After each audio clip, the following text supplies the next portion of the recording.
오늘 드디어 예레미야애가 마지막 부분을 합니다. 우리가 보통 하나님은 어떤 분이신가 라는 질문을 받을 때에 우리에게는 하나님은 이런 분이십니다 라고 우리가 설명하고 이야기하는 경우가 있습니다. 오늘 19절 말씀에도 하나님은 어떤 분이신지에 대해서 고백하고 있습니다. 여호와여 주는 영원히 계시오며 주의 보좌는 대대에 이르나이다. 하나님은 영원하신 하나님이시다 라는 겁니다. 영원하신 하나님이란 뜻은 시간의 제약을 받지 않으신다 라는 의미입니다. 영원 전부터 계셨고 영원까지 계신다. 시간의 제약을 받으시지 않는 하나님, 그 하나님에 대해서 베드로 사도는 이렇게 말씀하고 있습니다. 베드로서 3장 8절 보면요, 사랑하는 자들아 주께는 하루가 천년 같고 천년이 하루 같다는 이 한 가지를 잊지 말라.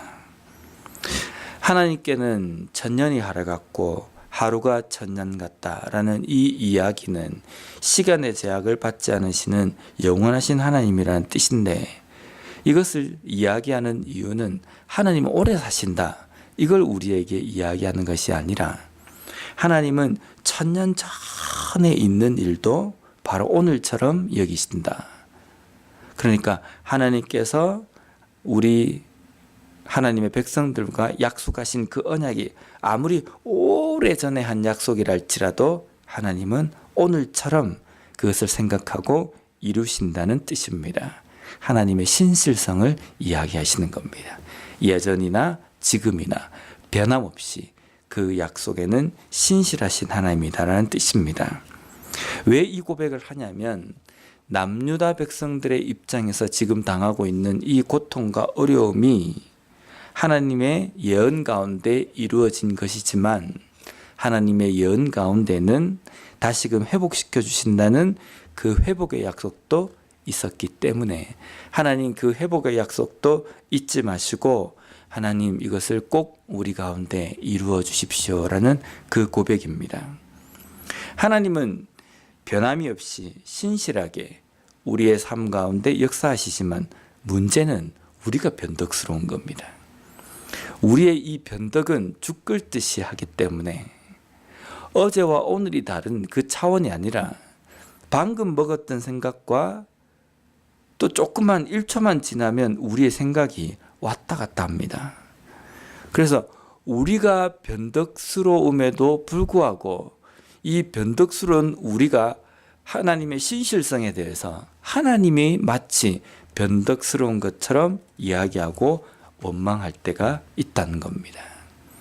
그래서 때때로 우리의 삶에서 하나님께서 왜 이렇게 이랬다 저랬다 하시나 라고 생각될 때는 우리가 고쳐 생각해야 될 것은 내가 변덕스러운 거구나 라는 것을 우리가 깨달으면 된다는 겁니다. 그 신실하신 하나님께서 우리에게 오늘날에 약속하신 것은 다시금 이 땅을 심판하러 오실 재림을 약속하셨습니다. 그 약속이 지금까지도 이루어지지 않았기 때문에 이게 되려나? 라고 생각해서는 안 됩니다. 하나님의 신실하심은 그것도 반드시 이루십니다. 그래서 영원하신 하나님, 변함없으신 하나님, 영원 전부터 계시고 영원까지 계시는 하나님이라고 우리가 고백한다고 한다면 우리에게 있을 그 재림의 날도 우리가 믿고 붙들어야 된다는 것입니다. 그러한 하나님께서 하나님의 백성들에게 진노하심에 대해서 오늘 이렇게 표현합니다. 20절 말씀입니다. 주께서 어찌하여 우리를 영원히 잊으시오며 우리를 이같이 오래 버리시나이까. 마치 하나님께서 하나님의 백성을 잊으신 것처럼 표현하는데 어떻게 하나님께서 하나님의 백성을 잊겠습니까? 이사야 49장 15절 말씀에 보면 하나님께서 이렇게 말씀하십니다.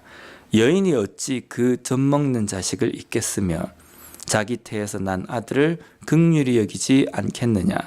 그들은 혹시 잊을지라도 나는 너를 잊지 아니할 것이니라.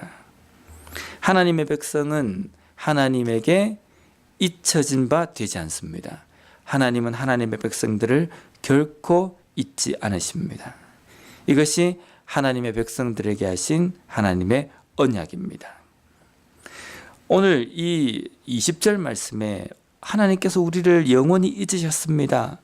왜 이렇게 오랫동안 버리십니까? 라는 이 표현은 하나님이 남유다 백성들을 잊으셨다는 그 표현이 아니라 그만큼 지금 당하고 있는 이 어려움이 너무 힘들다는 겁니다.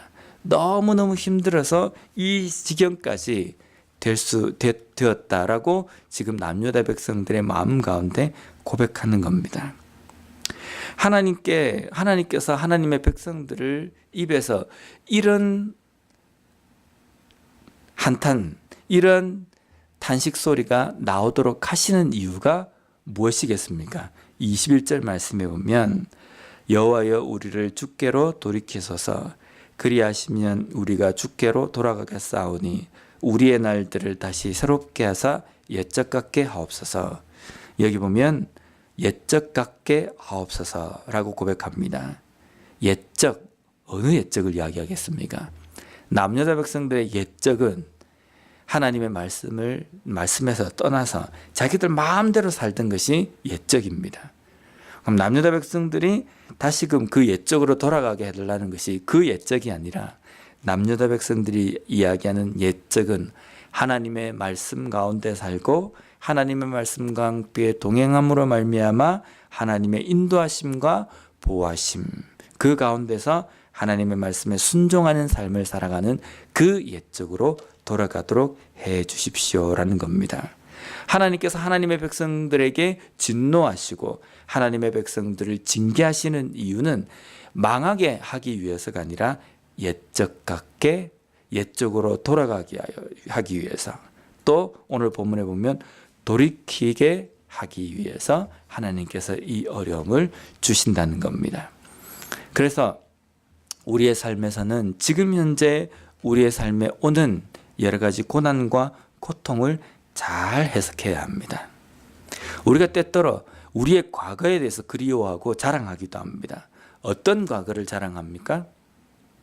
아, 내가 옛날에는 젊었다. 내가 옛날에는 돈이 많았다. 내가 옛날에는 한때 잘 나갔다. 이것 때문에 우리가 과거를 그리워하고 과거를 거울 삼는 것이 아니라 옛적에 그 순수하게 하나님의 말씀 가운데 있고 그 열정을 가지고 하나님의 일을 하며 섬겼던 그때를 우리가 그리워해야 된다는 겁니다. 우리는 이 시대에 예레미야처럼 부름을 받았습니다.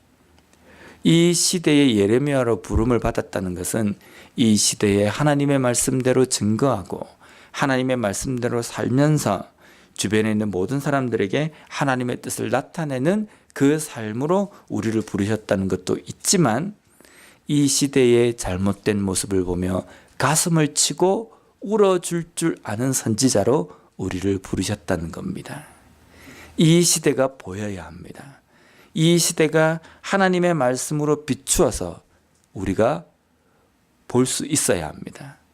그리고 이 시대의 잘못된 그 모습을 비판하고 정죄하는 것이 아니라 그것을 우리가 품고 눈물로서 하나님 앞에 기도할 수 있는 예레미야와 같은 그러한 사명감을 가지고 이 시대를 바라보는 우리와 우리 교회가 되었으면 좋겠습니다. 기도하겠습니다.